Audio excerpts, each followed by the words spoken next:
Hello everyone, today we will solve this simple problem.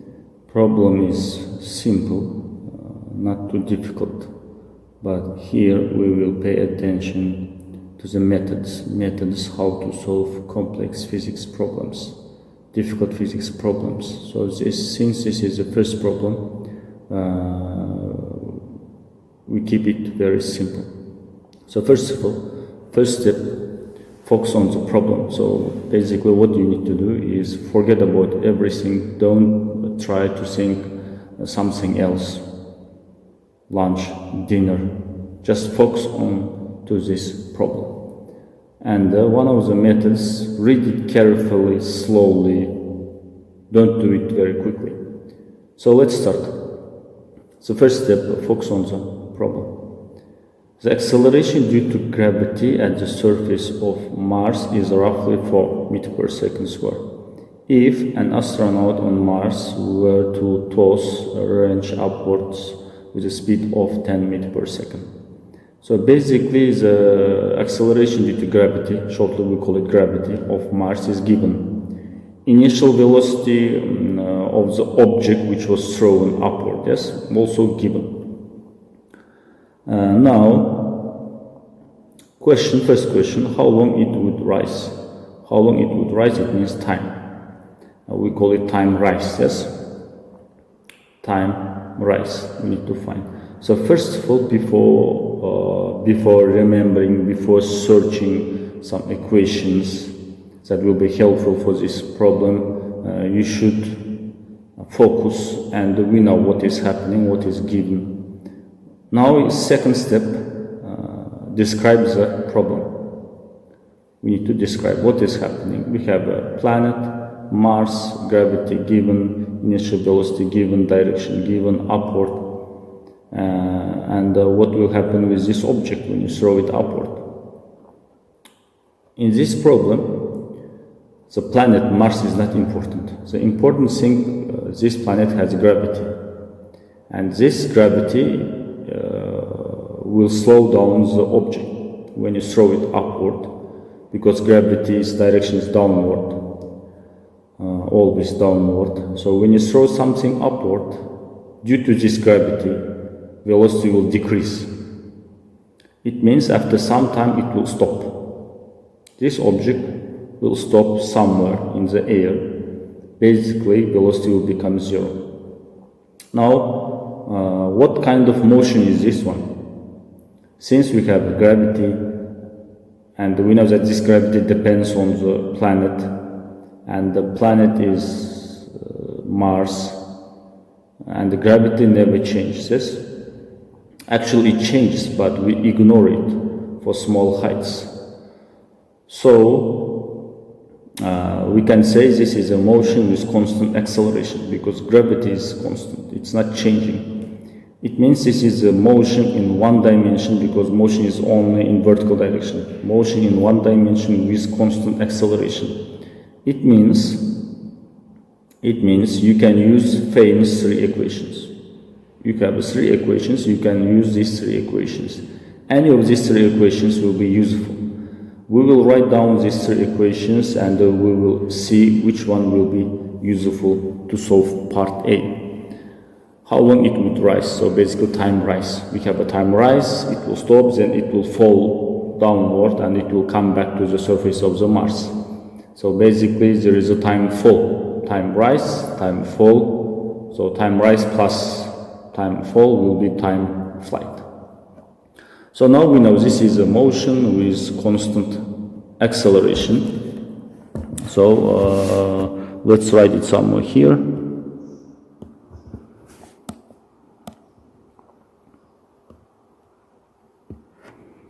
This is a motion with constant acceleration. This is a key point. Now, as we said, we have three equations that we usually use for this kind of motions. Final velocity equal to initial velocity plus minus acceleration times time. Final velocity square initial velocity square plus minus 2ax or height, yes? And the last equation, height equal to distance, displacement equal to initial velocity time plus minus 1 over 2 at square. So let's number these equations. It will be easy for us to follow. First equation, second equation, and the third equation. Now, we know that when you throw something, so let's say this is the surface of the Mars, it was thrown upward with initial velocity, let's call it VI, and equal to 10 meters per second, it's given. And due to gravity, gravity is downward, equal to 4 meters per second square. When this object goes upward, velocity decreases, and somewhere at this point it will stop. Basically, velocity, let's call it V final, equal to 0. So in order to solve this kind of problems, it's better to number the points. Initial point, let's number it 1. Final point, which is maximum height, velocity becomes 0. It will not go further. So let's call it V2. V final means velocity at point 2. V initial means velocity at point 1. So which equation will be useful for me to find time rise? Basically time between first point and the second point.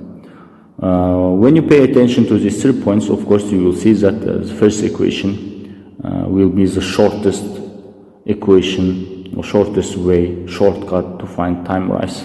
So let me use first equation. So let me write somewhere here question number 1, then V final, which is V2, V initial, V1, minus, because we will use negative sign here in front of acceleration because velocity decreases, at. Acceleration means gravity. This is the acceleration. So final velocity at point 2, 0. Initial velocity at point 1, 10. Acceleration due to gravity is 4 times time. So from here, as you see, time equal to 10 over 4, 5 over 2, 2.5 seconds. This is a time rise.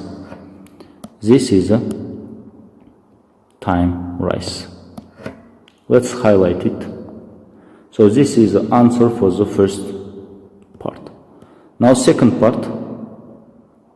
Now second question. How high it would go? So basically we need to find distance between second point and the first point. So we have 2 equations that we can use to find distance between point 2 and point 1. Second equation, because there is a height here, let me highlight it, and distance basically, and the third equation. So we can use any of these 2 equations, but first of all we should think which one will be quicker way, which one will be simple for us to solve it. Actually, we can use any of these 2 equations because when you pay attention to the second equation, final velocity at point 2 given 0, initial velocity also given, so we can use second equation. Let's use it. Let's apply second equation.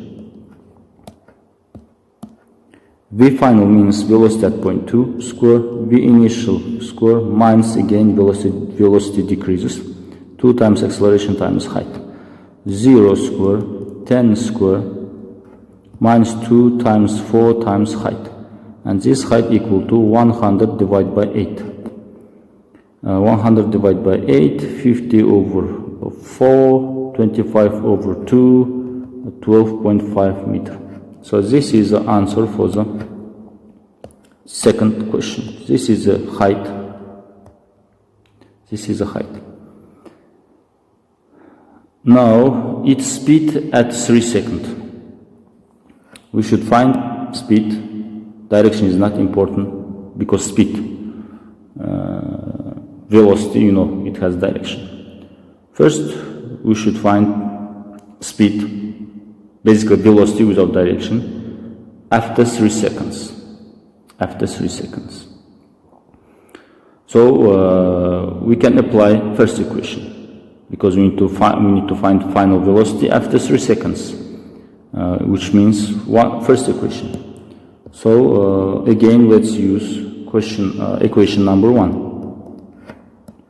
Equation number 1. Final velocity, let's call it v3.3, which is unknown for now, for us. We don't know where it will be. Initial velocity minus 80, velocity 3, 10, minus acceleration 4 times 3. So final velocity equal to 10 minus 12, final velocity equal to negative 2 meters per second. What does this negative number mean for us? Negative means it will be falling down. It will be falling downward. Because initial velocity 10, it was going upward. Yes, initial velocity upward. V3, we have a negative number, negative value. It means it will be moving downward. So, point 3,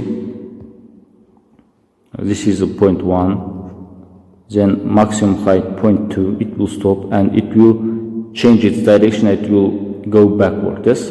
So somewhere here, this is a point 3, it means.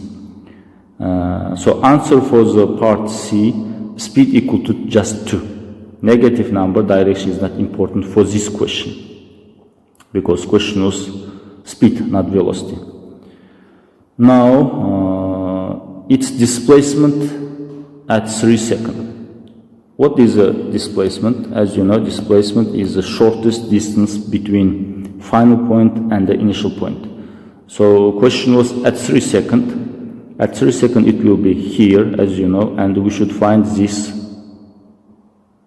height, yes, or this distance, let's say. And this distance will be displacement for this question.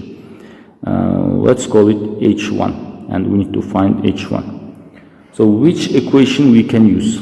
Again, height we have in 2 equations, equation number 2 and equation number 3. Which one will be useful? We can use any of them, because we know the velocity at point 3 and we know the time after which it will be at point 3. So it means we can use any of these 2 equations, but let me use question number 3, because question number 2 we already use it and you know how to use this equation. That's why let me use question number 3, which is related to the time. Question number 3. Height, distance, displacement. So if you pay attention, I use both distance and displacement. Now we will see which one we are talking about. Initial velocity, time, minus, because when you throw upward, velocity decreases, a t square. Initial velocity 10, time after 3 seconds, 1 over 2, acceleration 4, 3 square.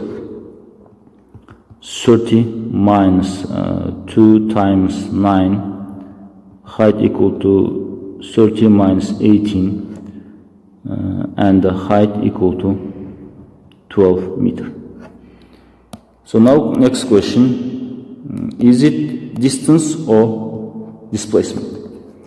Now we know it's maximum height, yes, maximum height equal to 12.5. Maximum height equal to 12.5 here. And